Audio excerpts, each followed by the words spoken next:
does not work. So let's get open for business here and let's wake up those football gods this morning on Hump Day. That's right. It is the middle of the week, and it is a big week if you are the Dallas Cowboys. But before I get into that, man, I just had some news. Um, last year has been hell.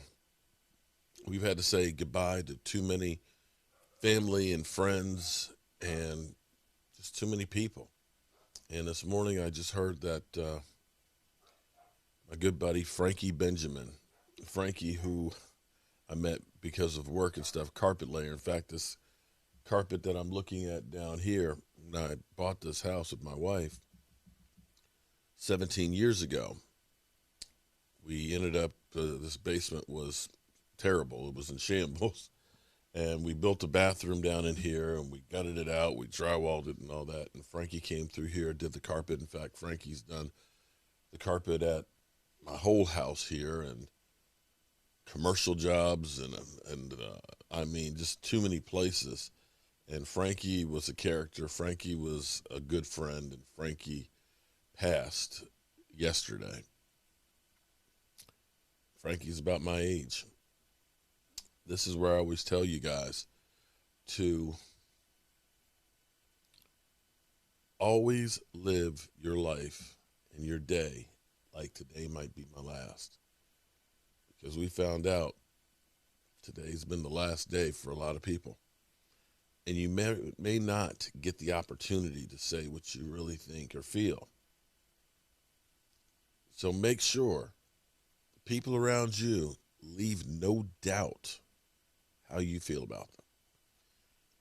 And I'm going to put in one more thing here, going a little off script, not that I have a script, but I think about Connor Williams and Connor McGovern, who had heard about a young man who'd been bullied a lot, and they made a visit to that child's house. That child went from being bullied to being envied, I'm sure. But this is where you have to understand about life. Not all football players understand the power that they yield to change lives, to make lives better. And it's great when you hear about players with character like that, that do use their power for good. I salute Connor Williams and Connor McGovern for making a difference in life. And that's the thing that I try and do each and every day. Try and make sure everybody around me knows how I feel about them. And I try and do everything I can to try and touch as many people as possible. So with that being said, let me get on to the show. Thoughts and prayers from Frankie's family. Ooh.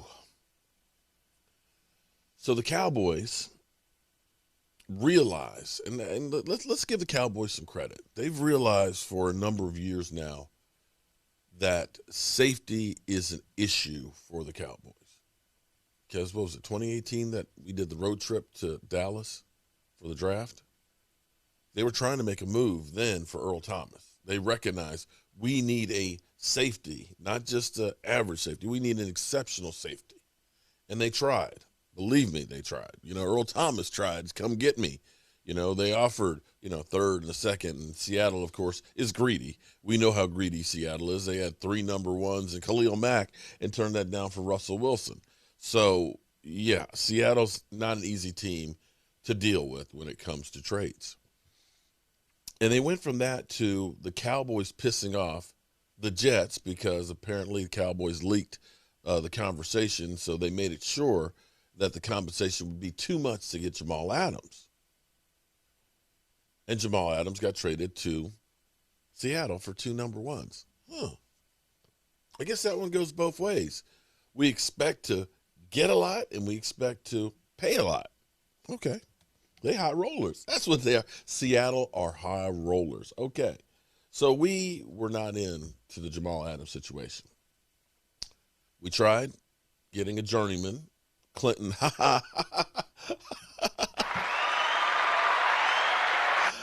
Dix. And didn't make it out of training camp. Last I heard, the Raiders were bringing him in for a cup of coffee a couple weeks ago. Didn't hear if they signed him. So now we have hired Keanu Neal. And for those, let me put something out here for those, because we've got Cowboy. I'm a Cowboy fan, diehard. I live for the Cowboys. We know that. But I got Cowboy fans that are out here that are like, man, this is stupid. Yeah, this guy stinks. Their defense was terrible and everything else. But let me put out here from Pro Football. Skip, the boys from Pro Football Focus. They watch a lot of football. But I just want to put something out here because this should actually give you a good feeling.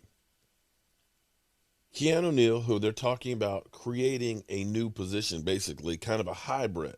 You're a linebacker slash safety because we need you to be able to cover, but we also need you to tackle. And when you look at these numbers. Keanu Neal took 52.8% of his snaps in the box last year. So he was in the box safety, which means you're doing a lot more run support. When teams are run heavy and teams were run heavy against him. His overall grade was a 68.2. His run defense, 67.9. And his coverage, 66.2. And you're kind of going like, meh, big deal.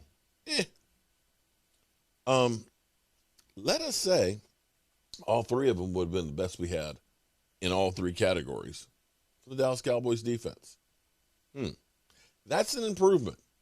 And I think the Cowboys are evolving what they're going to try and do in this new age offense, as offenses change because of changes of rules where, you can't touch a receiver or this, that, and the other. It's air ball all the time. It's 3 and 4 wide receivers and things. You need to combat that as well. And this hopefully is that evolution. And not being satisfied with just getting him, we have 3, not 1, not 2, but 3 safeties coming in today. 2 of which, Demontre Kazee, tore his Achilles tendon last year. Okay? Kazee had an exceptional 2018 and 19 where he got 10 interceptions. He's a ball hawk, but again, tore Achilles tendon. Also was supposed to be coming in today is Malik Hooker, another guy who has a lot of promise and tore his Achilles tendon early in last year. Again, another guy who, had he not been injured, would have already been picked up. There's no doubt that he would have already been on a team. So health and physicals are going to be key for these 2 guys. Also added into the mix, the latecomer, is Jaron Kearse. Jaron Kearse, let's go back over here, who started out with the Minnesota Vikings in 2016. He's got 138 combined tackles, 100 solo tackles, 1 interception to his name in the 4 years he was in Minnesota, and played with the Detroit Lions last year. The Lions, getting 59 tackles, 41 solos, and 1 forced fumble. So he's also coming in.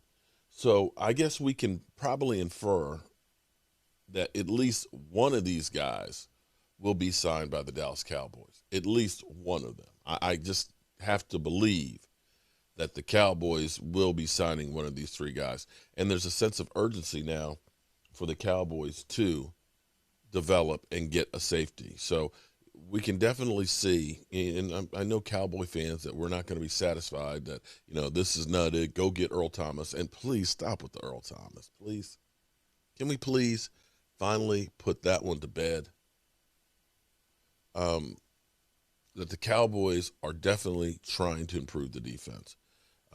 Yesterday, Patrick Surtain wowed everybody at the Pro Day. I'm not sure that he'll be there by 10. Although I still will say that 4 or 5 quarterbacks will be off the board before we get there, which means there's only 4 other picks before the Cowboys will get there. Possible. It's possible. A tackle will go. An edge rusher, probably a wide receiver, and boom, then the best cornerback. But J.C. Horn is also have had already one conversation with the Cowboys staff, which sent Will McClay as well as Dan Quinn to the pro day. We'll be meeting with him as well.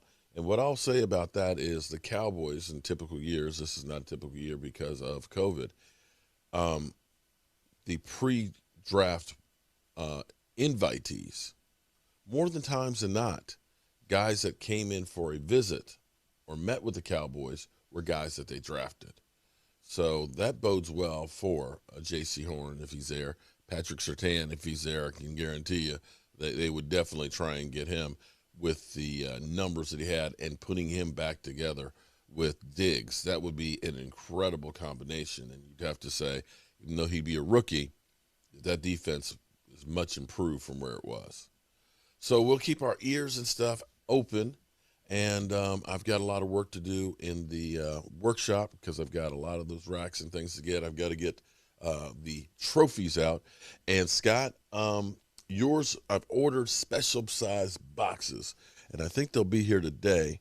So this will be going out either today or tomorrow.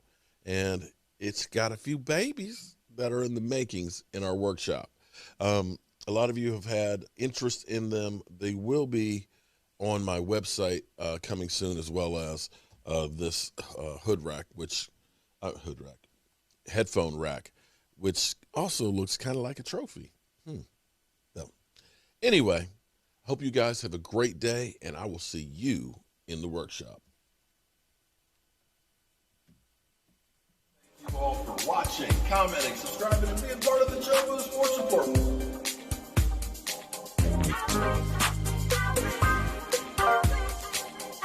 You did one hell of a job, and the only thing else I got to say is, how about this, Cowboys? Yeah!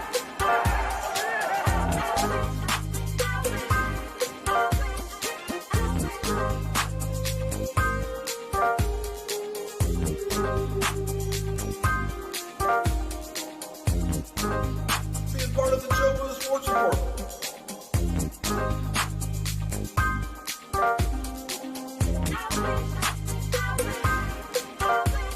How about this, Cowboys? Yeah!